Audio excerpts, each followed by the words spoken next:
आज हम लोग पढ़ेंगे कुछ theorems.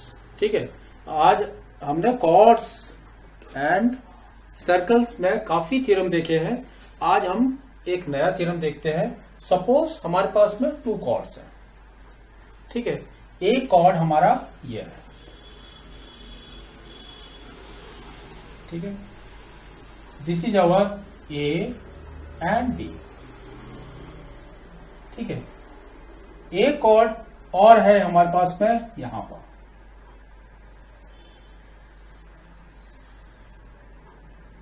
C and D. Condition एक ही है कि ये दोनों कॉर्ड्स आर सेम। इनकी लेंथ क्या है? दोनों कॉर्ड्स के सेम है, यानी equal chords.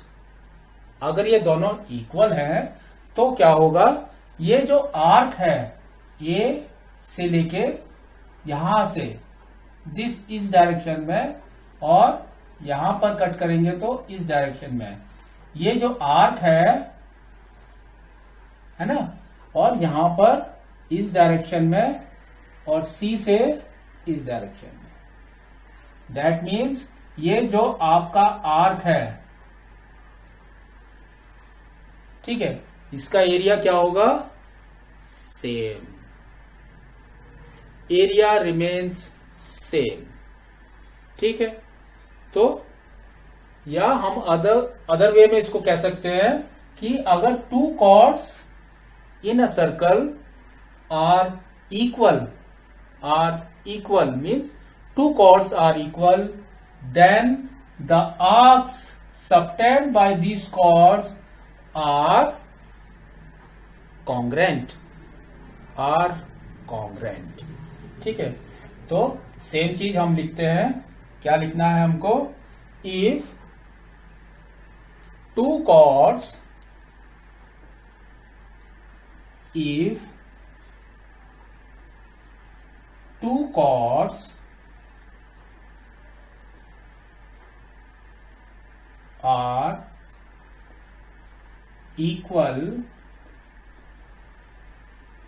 are equal in a circle,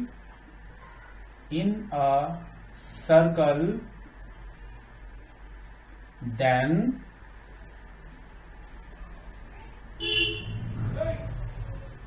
the arc subtended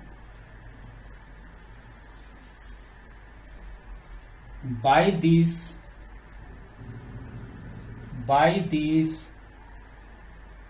chords are congruent.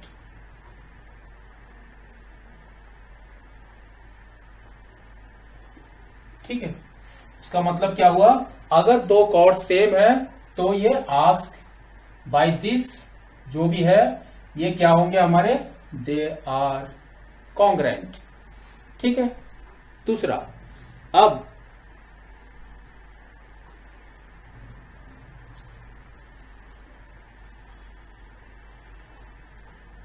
ठीक है, अब इसको हम उल्टे वे में बोलते हैं, कन्वर्स वे में। तो कन्वर्स वे में क्या होगा? If the arc are congruents, if the two arcs are congruent, then the two chords are equal. If the two arcs in a circle, तो हम इसको लिख सकते हैं if, इसको कन्वर्स भी बोल सकते हैं हम, तो हम यहां पर लिखते हैं if two arcs subtends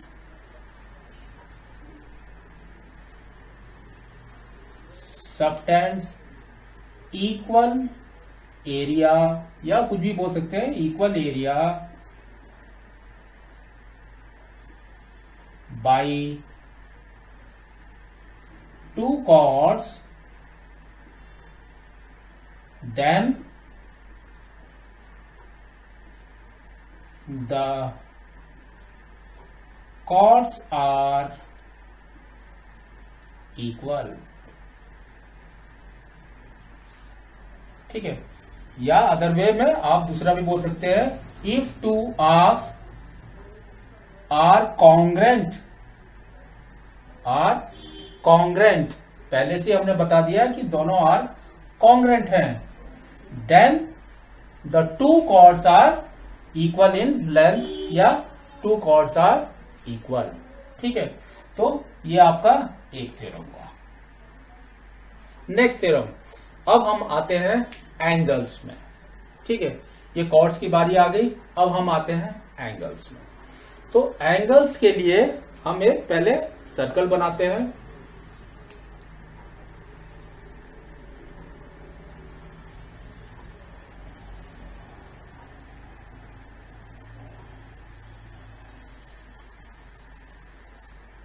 ठीक है, ये हमारा एक सर्कल है, ये हमारा सेंटर है, सेंटर इज O।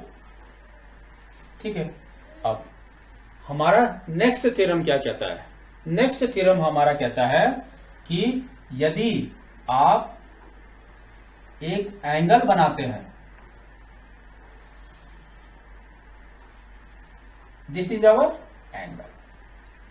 ठीक है, तो ये जो एंगल है ये हमारा है ए, ये है बी, तो हमारा एंगल क्या हो गया? ए ओ बी। ठीक है, तो हमारा नेक्स्ट थ्योरम बोलता है कि यदि आपने एक और एंगल बनाया, एक और एंगल बनाया, मीन्स आपका ए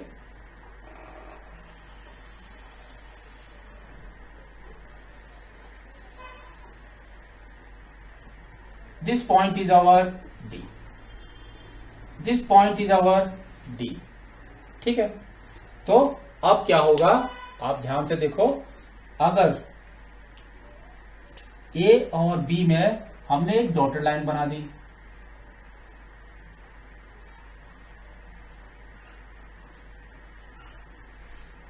तो क्या हो गया? अब क्या हो गया? ये वाला पार्ट हो गया हमारा माइनर सेगमेंट, या other way you can say this is one segment.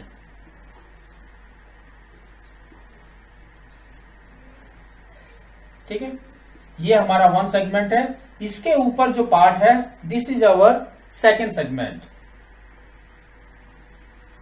Second segment. ठीक है, तो हमारा ये थ्योरम क्या कहता है कि यदि आपका एक एंगल है और रिमेनिंग सेम सेगमेंट में आपने दूसरा एक एंगल बनाया विच टचेस सर्कल, तो क्या होगा आपका एंगल O और एंगल D क्या होगा आपका? ये वाला जो एंगल होगा इस एंगल से डबल होगा, यानी कि सेंटर वाला एंगल आपका डबल होगा साइड वाले एंगल से। दैट मीन्स आपका क्या हो जाएगा? Angle O is equal to angle D, two angle D। ठीक है, यानी कि ये वाला आपका डबल होगा इससे। सपोज ये अगर आपका 80 डिग्री से है, ये अगर आपका 80 डिग्री से है, तो ये आपका 40 डिग्री हो जाएगा, ये आपका 40 डिग्री हो जाएगा। या अदर वे आप बोल सकते हो angle D is equal to half of angle O, half of angle O। ठीक है, ये चीज आपको समझ आई कि अगर आपका सेंटर में एक एंगल है तो हम क्या कर रहे हैं? एक सेगमेंट बना रहे हैं। तो एक कॉर्ड बनाया हमने, कॉर्ड से हमने क्या किया? सेगमेंट्स डिफर कर दिए। अगर रिमेनिंग सेम सेगमेंट में यदि एक एंगल बनता है विच टचेस द सर्कल, तो वो एंगल क्या होगा? सेंटर सर्कल से हाफ होगा, सेंटर सर्कल से हाफ होगा। याद रखना है आपको, हमेशा सेंटर वाला हमेशा बड़ा होगा और साइड वाले हमेशा छोटा होगा। ठीक है, तो ये थ्योरम हमारा किस तरह से हम इसको लिखेंगे देखते हैं। अब हम लिखते हैं the angle subtends by an arc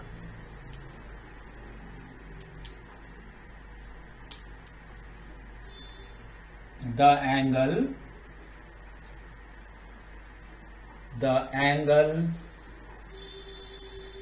subtends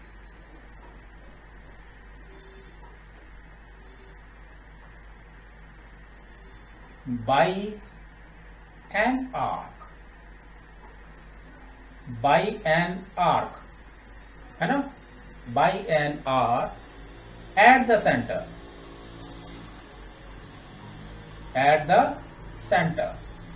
में by an arc at the center is double the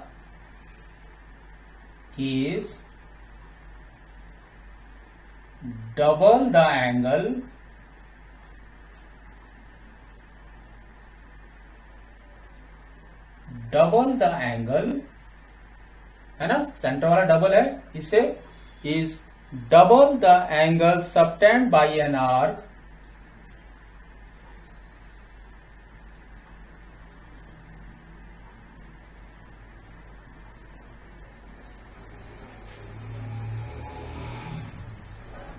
double the angle subtended by an arc at any point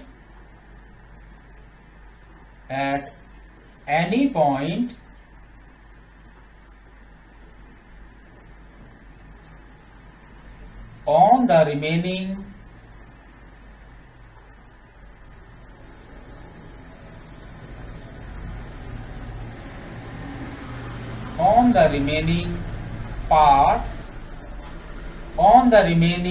part of the circle.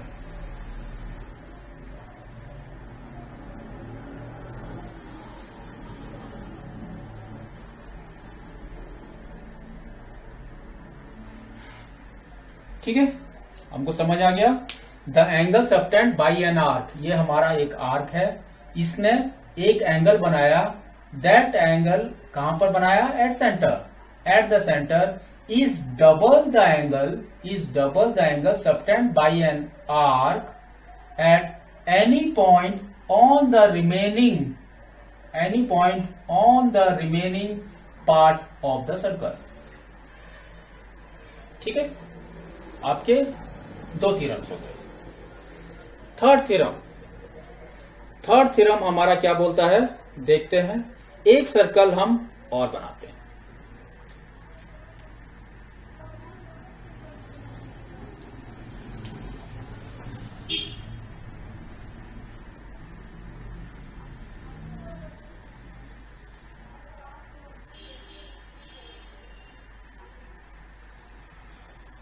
ठीक है, सेंटर इज O। अभी हमने एक angle बनाया, ठीक है, तो हम क्या करेंगे, सेम बनाएंगे एक एंगल।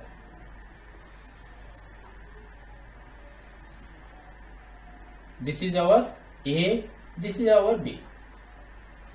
ठीक है, अब हमने क्या किया, रिमेनिंग पार्ट में हमने 2 या 3 एंगल्स और बनाए।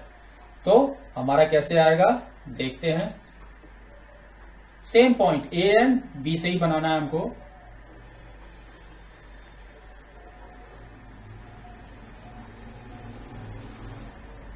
ठीक है, ये हमारा C पॉइंट हुआ।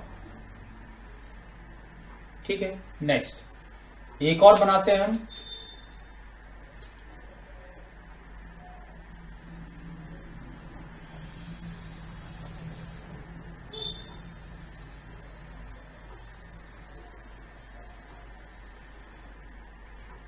ये हमारा D पॉइंट हो गया। ठीक है, अब हमने इस थ्योरम में पढ़ा है कि ये जो सेंटर वाला है, इससे ये वाले एंगल्स क्या होंगे, हाफ होंगे, है ना।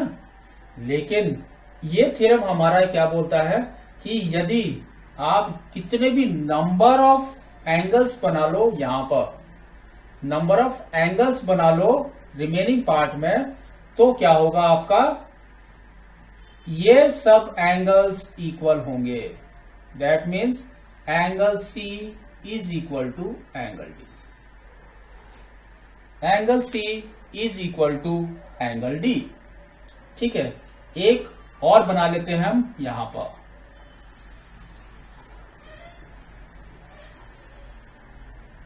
ये हमारा ई पॉइंट, तो क्या होगा, angle C is equal to angle D is equal to angle E, same angles. ठीक है, सेम एंगल्स बनेंगे, एंगल्स चेंज नहीं होंगे। कितने भी एंगल्स आप यहां से भी शुरू कर सकते हैं, कितने भी एंगल्स इसके अंदर बना लो आप। ठीक है, तो ये एक हमारा थ्योरम है। ठीक है, तो हमारा थ्योरम क्या बोलता है, एंगल, हमारा थ्योरम बोलता है angles on the same segment, on the same segment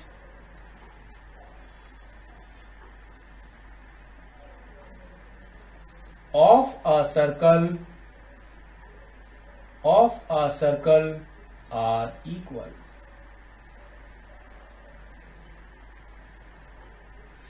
angles on the same segments of a circle are equal. तो हमारा सेगमेंट क्या हुआ यहां पर, ठीक है, लेकिन रिमेनिंग पार्ट में जितने भी एंगल्स बनाओगे आप, वो सब क्या होंगे, इक्वल होंगे, एक्सेप्ट सेंटर, एक्सेप्ट सेंटर। ठीक है, तो इसमें आपका आ जाएगा angle C is equal to angle D is equal to angle E. ठीक है, हो गया आपका। एक थ्योरम और है, एक थ्योरम और है आपका, क्या है कि यदि आपने सेमी सर्कल में कोई भी एंगल बनाया which touches the circle, then that angle is our 90 degrees, that angle is our 90 degrees. ठीक है, तो हम उसको इसमें बनाते हैं। इसमें हमने सबसे पहले क्या किया, एक डायमीटर बनाया। तो अब कितने सेमी सर्कल हो गए हमारे पास में, एक सर्कल में 2 semicircles. This is our first semicircle, and this is our second semicircle.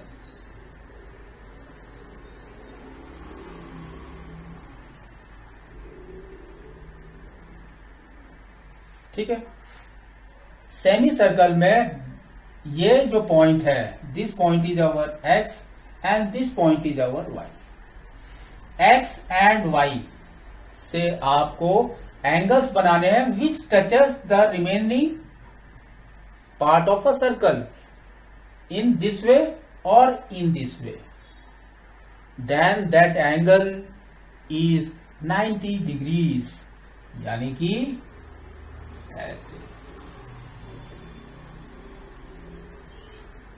ये हमारा एंगल क्या होगा, Z angle is 90 degrees, is 90 degrees। ठीक है, अब एक और बनाते हैं हम यहां पर,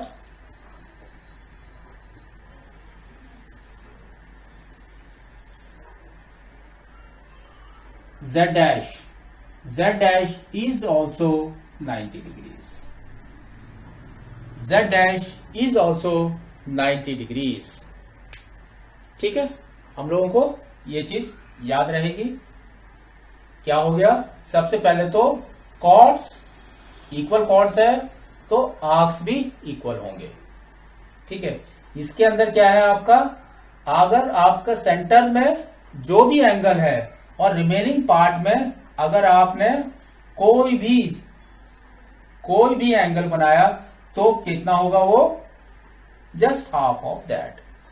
इसमें क्या है आपका, रिमेनिंग पार्ट में आप कितने भी एंगल्स बनाएंगे दैट एंगल्स आर इक्वल।